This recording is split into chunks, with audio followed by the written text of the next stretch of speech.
nên hôm đó tôi xay à, đó là cháo xí này, tôi bỏ lại cho nhiêu nó cho nó giàu chín dậy cái chón này, cho nó quyền nó nhiều sẵn lò lò đấy, lò nó tích xàm nhiều ở cái tủ, yếu tủ nó lại, cái tủ cũ nó đấy, nó này cho nó giàu, nông nhung mong này, cũng để cơ chẳng,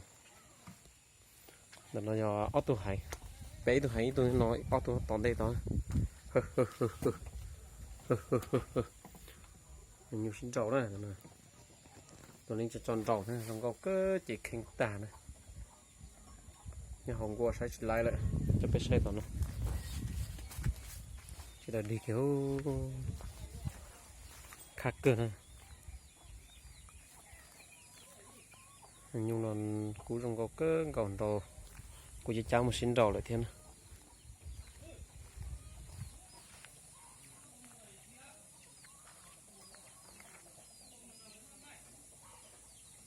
Cô mà đun chia rồi khác cơ hơn rồi.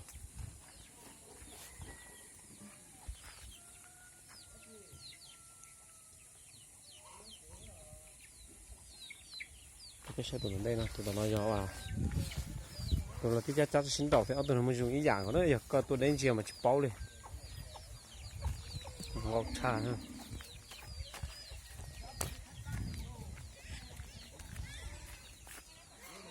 Ôi cú trà rơi giờ chia kiểu này thôi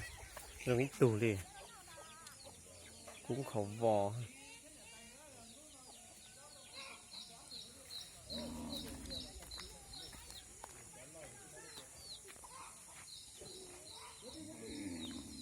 Có cơ bánh cầu tóc cờ nó có tường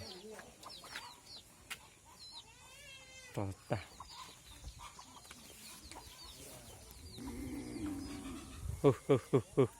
Oxi.